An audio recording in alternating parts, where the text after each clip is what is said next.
बहुत समय पहले की बात है। 3 छोटे पिग्स अपनी माँ के साथ जंगल में रहा करते थे।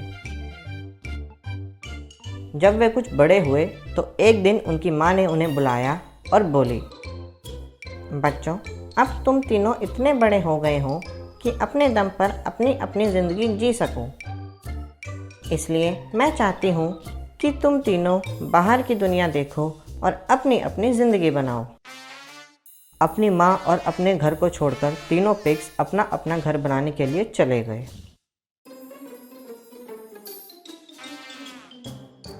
पहले पिग ने सोचा कि मुझे भूसे का घर बनाना चाहिए। भूसे का घर जल्दी बन जाएगा और मेहनत भी कम लगेगी।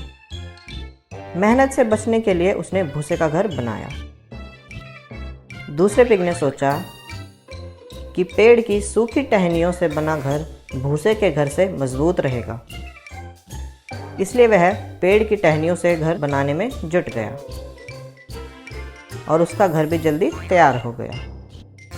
इधर तीसरे पिग ने बड़े सोच विचार के बाद ईंट से घर बनाने का निश्चय किया। उसे बहुत ज़्यादा मेहनत करनी पड़ी, समय भी ज़्यादा लगा, लेकिन वह अपने लिए मजबूत और सुरक्षित घर बनाना चाहता था। अपने अपने घर में तीनों पिग्स बड़े मज़े से रह रहे थे। वे तीनों बड़े खुश थे। उस स्थान पर उन्हें किसी तरह की कोई परेशानी नहीं थी। लेकिन एक दिन कहीं से एक भेड़िया वहां आ गया। वह पहले पिग के घर गया और दरवाज़ा खटखटाने लगा। उस समय पिग सो रहा था। दरवाजे पर हुई खटखट से उसकी नींद टूट गई। उसने अंदर से पूछा, कौन है? छोटे पिगी, मुझे अंदर आने दो।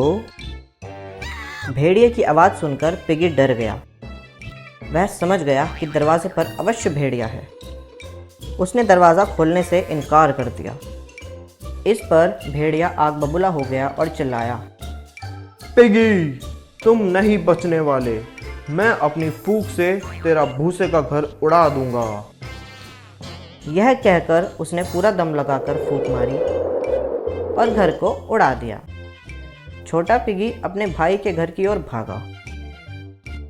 भेड़िए ने उसका पीछा किया और दूसरे पिगी के घर पहुंचकर दरवाज़ा खटखटाने लगा। छोटे पिगी, मुझे अंदर आने दो। दोनों ने दरवाज़ा नहीं खोला। दरवाज़ा नहीं खुलने पर भेड़िया गुस्से से लाल पीला होकर चिल्लाया, क्या सोचते हो तुम लोग, दरवाज़ा नहीं खोलोगे तो बच जाओगे? टहनियों से बना ये घर मैं एक झटके में तोड़ दूंगा। यह कहकर उसने पूरा दम लगाकर फूंक मारी और घर को उड़ा दिया। दोनों छोटे पिगी अपने भाई के ईंटों के घर की ओर दौड़ पड़े। भेड़िए ने उनका पीछा किया और एक बार जब वह घर पहुंचा तो वह चिल्लाने लगा, छोटे पिगी, मुझे अंदर आने दो। हम दरवाज़ा नहीं खोलेंगे, तीसरा पिग बोला। यह सुनकर भेड़िए ने पूरा दम लगाकर फूंक मारी, लेकिन वह घर को नहीं उड़ा सका। भेड़िया गुस्से में था कि उसने अभी तक किसी भी पिगी को नहीं खाया था। तीसरे पिगी का घर ईंटों का बना मजबूत घर था। भेड़िए के बहुत कोशिश करने के बाद भी वह नहीं टूटा। लेकिन भेड़िया कहाँ हार मानने वाला था। उसने चिमनी के रास्ते घर में घुसने का प्लान बनाया। तीनों छोटे पिग्स ने देखा कि भेड़िया छत पर चढ़ रहा है। उन्हें लगा कि वह चिमनी से नीचे आएगा, इसलिए उन्होंने चिमनी की आग जलाई और उसके ऊपर पानी का एक बर्तन रख दिया। भेड़िया चिमनी से नीचे आया, लेकिन वह सीधा उबलते पानी के बर्तन में गिर गया। वह दहाड़ते हुए उछल पड़ा और सीधे घर से बाहर और बहुत दूर भाग गया। तीनों छोटे पिगी को फिर कभी भेड़िए से कोई परेशानी नहीं हुई और वे सभी खुशी खुशी रहने लगे।